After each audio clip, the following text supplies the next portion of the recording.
Okay, where do morals come from? First off, let's start with what is morality? And the Oxford English Dictionary says principles concerning the distinction between right and wrong or good and bad behavior. So really it's quite simple. Let's not overcomplicate this. It's really all about, if you ask a question, what's the right or wrong thing to do here, or the good or bad, that's morality. That's what morality is. And I think Ben and I have common ground on that. I think we both agree that's a good definition for morality. Now the next question is where we differ is you say, what is right, what is wrong? What is that? And my answer is, it's pretty simple. It's just that right and good are things that lead to flourishing and pleasure, and wrong or bad are things that lead to pain. So if you're going to do things that increase the pain in the world, essentially that's bad, that's wrong. And if you do things that are good to make people flourish, and by flourish I mean, imagine a test tube of little bacteria. If you do something to this test tube, like put in certain nutrients, they flourish when they get the right stuff they want, the right sunlight, the right food, whatever. And if you put something toxic in there, they're going to die. So by flourishing, I just mean well-being, things that make us have the best possible life. So what does Ben think right and wrong simply means? This is something where I don't think he really has a clear definition. I think he thinks right and wrong basically is right is what God commands and wrong is what is against his commands, and you don't really have a you can't really judge for yourself what's right or wrong. So that's one thing I hope to clarify later with Ben. So how do we know, how can we decide if there's a moral question? How do we know what's right or wrong? What kind of principles? And I have 3 principles that I think that are good for logically thinking about this. Reciprocity, which is treating others as you want to be treated yourself. And the reason for these 3, by the way, is because these have shown to work. They're successful at what they do to show that it's the best way to reach human flourishing. So the first one is reciprocity. The next one is consequentialism, where you look at your potential behaviors and see what the outcomes might be. Based on that, you would pick out which you think is the best behavior. And the third thing is individual rights, which basically is boiled down to as long as you don't hurt anybody else, it's basically okay. So some moral issues, they tie in all 3 of these. Some of them just hit one of these. Some of them, like rape, they kind of like violate every one of them. That's why it seems so obvious to be a bad thing.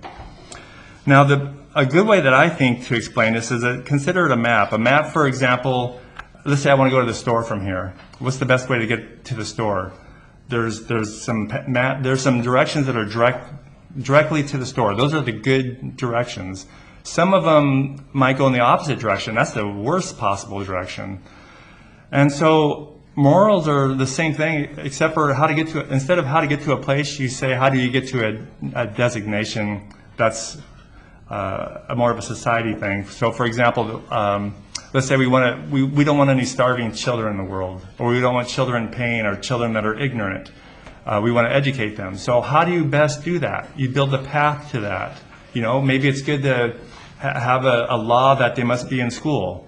That's a moral issue. Now, an immoral issue might be to go the opposite way and say like, oh, well, don't teach kids anything. In fact, punish them if you find them trying to read a book. So those are the evil things. They're going just the opposite direction and doing more harm. By the way, Christopher Hitchens said evil is basically like doing bad on stilts. So like if you mug somebody, that's bad, but evil is when you mug them and then you just stab them 100 times and kick them while they're down and, abuse their body and just go overboard, So I like that definition of good and evil. Or evil anyway.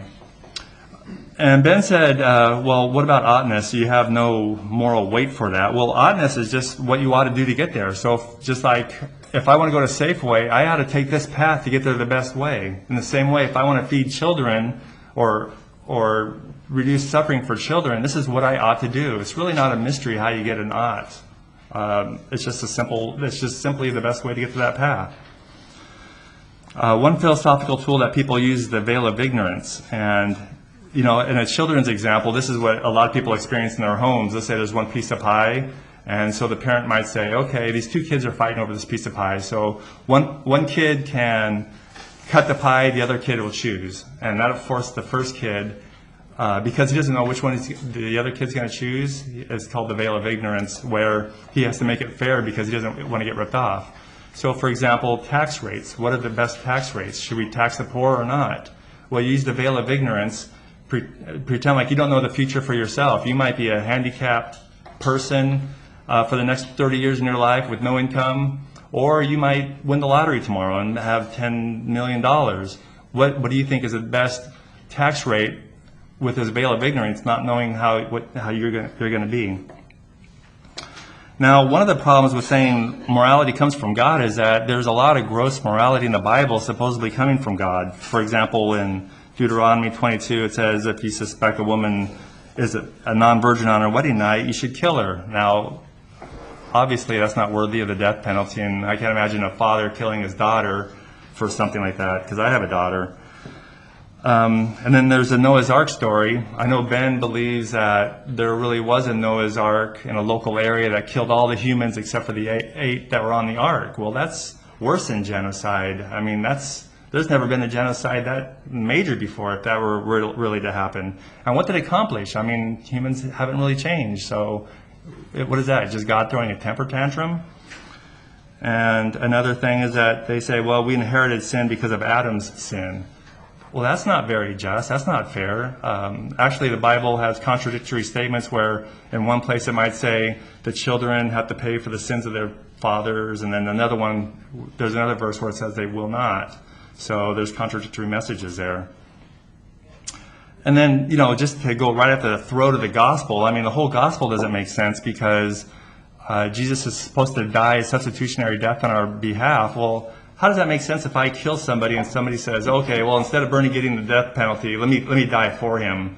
That's not justice. That's a perversion of justice. And that's just on top of the whole thing not making sense because God sacrificed his son.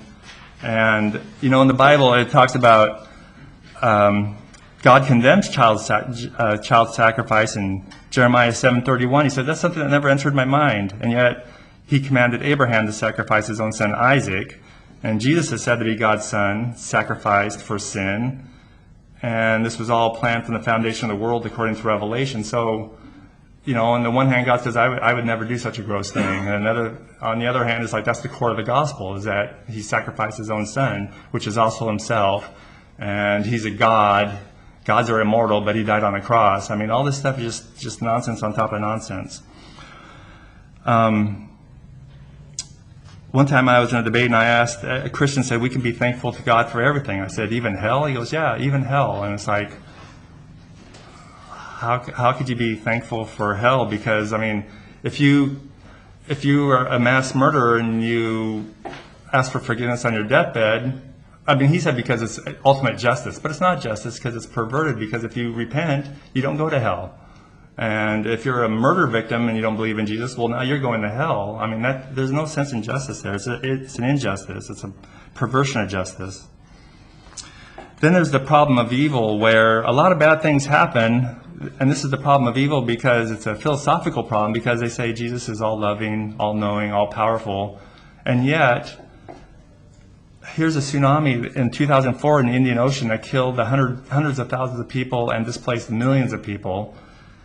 And the Bible says Jesus holds all things together. So here Jesus held together this tsunami because it wouldn't exist without him holding it together. So why is Jesus killing a couple 100,000 people and displacing millions? All that pain and suffering. So these are conflicts with this ancient theology in the Bible with what we know now with modern science. I mean, obviously, from a naturalistic viewpoint, the tsunami is just a matter of tectonic plates. But the ancient theology says, oh, Jesus holds everything together and Jesus does everything. Another thing I wanted to bring out is that there's animal studies, and they show that they show rudimentary signs of justice. There's one YouTube video where these monkeys are perfectly happy getting cucumbers, but when one sees the other monkey getting a grape, he throws the cucumber back in a fit. That's kind of funny. One final thing is, a lot of atheists say good without God. I just want to say that's not really, that kind of bothers me a little bit, because it's not the same good. I mean, it implies that, Christians are good and we can be good without God too. But the thing is there are different kinds of good. For example, a Catholic would say birth control is bad, is evil. And I would say no, it's just opposite. Birth control is very empowering to women, and it's a very good thing to do family planning like that. So it's not the same good whatsoever. And I would suggest maybe instead of good without God, maybe we could say we're gooder without God, or better without God or something. So anyway, I think the solution is just accept that the natural world is all there is and everything will make sense.